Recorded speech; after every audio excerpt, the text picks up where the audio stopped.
Hello everyone, and welcome to another long overdue OlympianKnights devlog. This devlog is a little bit special since the engine that OlympianKnights is built on has sadly decided to screw all its developers over. So in the first part of the video I'll talk a little bit about that and my future plans or ideas. I've not really planned anything yet. And later in the video I'll show the progress since the last devlog. And there's a lot of new content that I've added since the last devlog, so stay tuned for that. Sadly it might all be useless, but okay, let's just begin. So for the last couple of years, I feel like Unity's quality has kind of decreased gradually over time. There come more and more unacceptable bugs, like memory leaks in the engine, the editor UI being full of bugs, and me having to manually fix the meta files for each and every single texture in the project so that I can use and work with the texture in game, which is quite a pain in the ass, and I'm surprised I haven't fixed it yet. But as their latest announcement just confirmed, the company Unity Technologies consists of a bunch of scumbags that don't give a shit about the community and the developers using their software. So what they announced is that they want to charge each developer 20 cents for each install of their games as soon as they have reached a certain threshold in installs and revenue. Now, one of my bigger concerns with this is how the fuck are they going to check if an install is legitimate? Because for all I know, some person that doesn't like me very much could just sit there, write a script that flags installs all the time, and then I would have to pay for it, even though no one actually installed the game. And same goes for pirated copies of a game. I mean, they claim they will try to not make it so that you will have to pay for pirated installs, but how are they going to do that? And another thing is that you would also have to pay for every reinstall, which is also pure shit fuckery, since as a developer you get only paid for each purchase of the game, and someone could buy your game and then install it on, I don't know, 300 machines after that with the same account. And honestly, that's really my biggest concern, that someone can financially harm you by just faking installs. And I mean, if they really want royalties from developers, they could just do a revenue split like Unreal Engine is doing it, that a certain percentage of each purchase of your game goes to the engine developers. But this approach is just pure bullshit, and no developer in their right mind is going to play along with it. So yeah, this means I'll either have to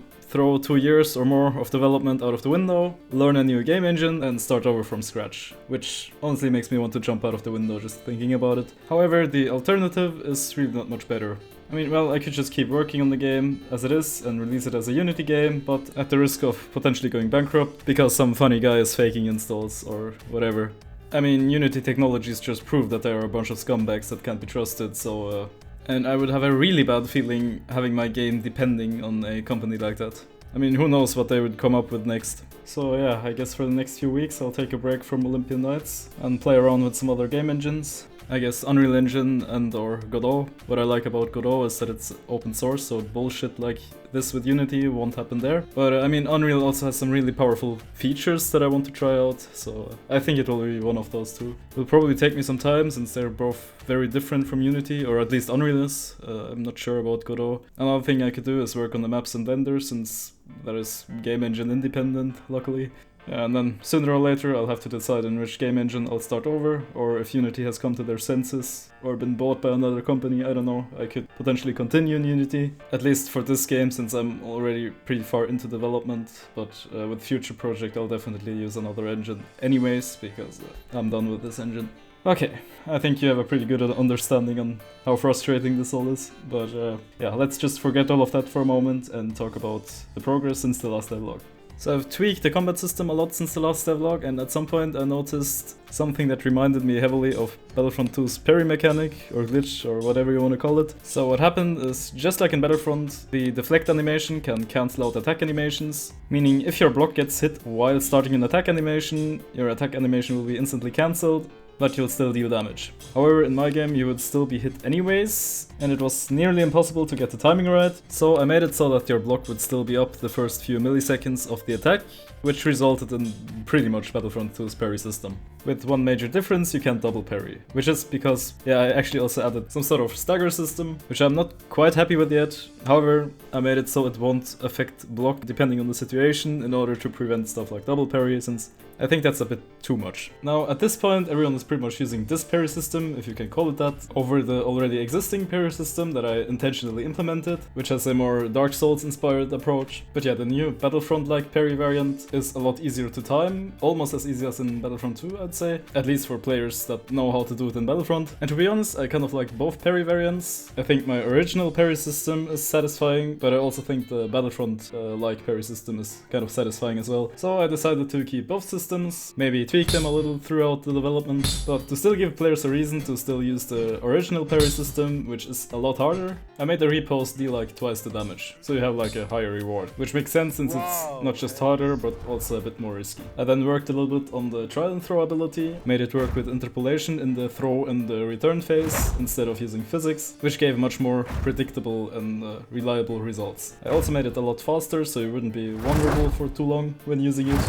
And then I added a sound effect, which I might tweak in the future, but it'll do for now. Now I also made the magic pull ability dynamic, so the pull force now depends on how far the target is away, which means the opponent player will pretty much always land in front of your feet, regardless how far he's away, as long as he's inside the ability range, of course. Now at some point I ran into some funny issues with the ragdoll system, where a player would just start floating and then at some point skyrocket into the air, and I honestly have no clue what was going on here, but at least I found out what caused it and managed to fix it.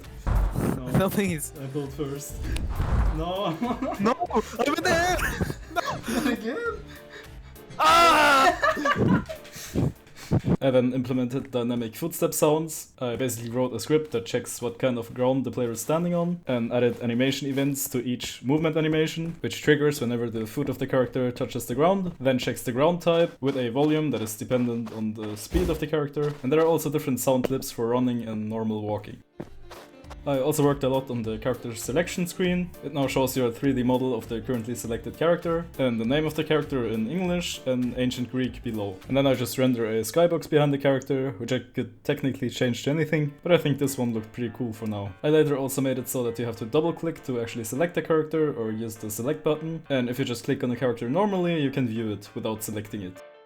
I then made animations for Hecate, and finally re-implemented her to the game. However, I'll probably have to tweak many of her animations later on, because some of them could look a bit smoother, and there are also a few glitches with the clothing. I then gave her the magic pull ability, which was always intended for her and not Poseidon. And then I made a new ability, which I called Dark Spirits. I found the effect on the asset store, so I didn't have to do that one myself at least, and I think it fits pretty well. I then wrote a script to move these spirits how I want them to move, and the way the ability works is when Hecate uses the ability, around 5 spirits get spawned and travel to where she aims, or at least where she aimed at the point when the dark spirit spawned. These dark spirits have a lifetime of around 5 seconds, and if they get near another player during their lifetime, they will sort of attach to that player and fly in circles around that player. And while a spirit is near an enemy player, it will also deal tick damage through that enemy player. The damage goes through block, but at least now that I nerfed it, the damage is very little.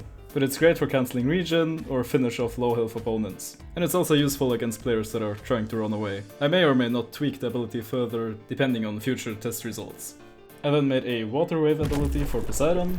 I again found the effect on the asset store and then wrote a script to move the way how I wanted to move, and added hit detection logic and all that. At least the visual effect for the sparks effect when Poseidon hits the ground with his trident is something I managed to do myself. And yeah, the way this ability works is Poseidon spawns a wave, which goes through block, and ragdolls everyone that gets hit by it, but in return it deals very little damage. So you would need to try to get some follow-up hits. And pretty much everyone I tested this with, including myself, are pretty happy with the balancing so far. It's very fun to use, but not overpowered. And the wave actually also shields you from weapon throws from your opponent, or other abilities from your opponent, as long as the wave is between you and your opponent, which I think is a neat little side feature. I then made Poseidon's third ability, where he freezes everyone in front of him into an ice block. Again, the effect is from the asset store, but it looks really great and fits well, I think. And everything that saves me some time here is really great. The ability still has some bugs, especially when used on ragdolled opponents, but other than that, it's really fun to use. So the way the ability works is Poseidon freezes everyone in front of him into an ice block. The ice block will break after around 5 seconds and release the other player,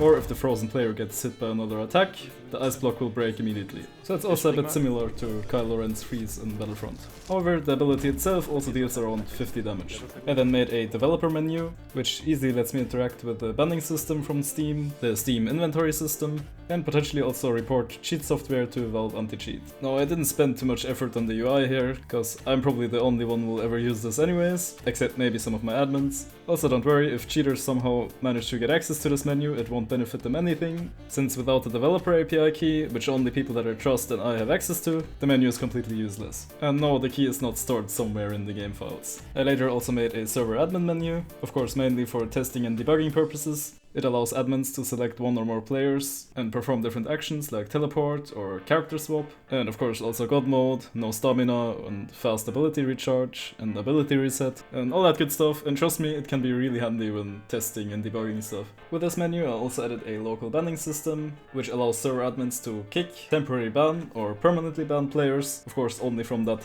local server. And again, don't worry, unlike in Battlefront, this menu won't benefit cheaters anything, since the server actually checks if the user has permission to actually execute the requested command. I also finally added a scoreboard, one for team-based game modes and one for like everyone versus everyone, I guess, which could be nice for a sandbox game mode, where people want to duel each other and then rotate opponents. The scoreboards don't track the stats yet, which is something I'll have to implement in the future, but other than that they work great for now. It's a quick and easy way to see who is currently connected to the server. And after this I started to work on a match managing system for like different game modes and match states. I remember in my previous game this part was a complete mess, so I'm trying to go a more abstract way of doing it, using a state machine. Now, before I started working on this system, I actually added a team tag system, so teammates can easily identify each other across the whole map, regardless where they are.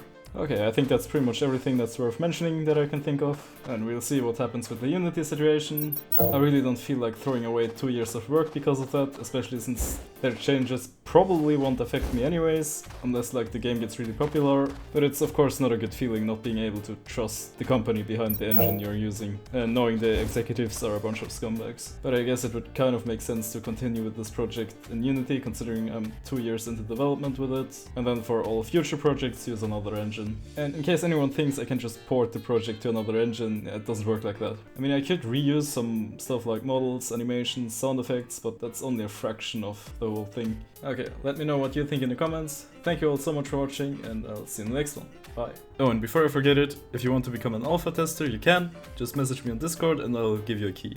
And also don't forget to wishlist the game on Steam.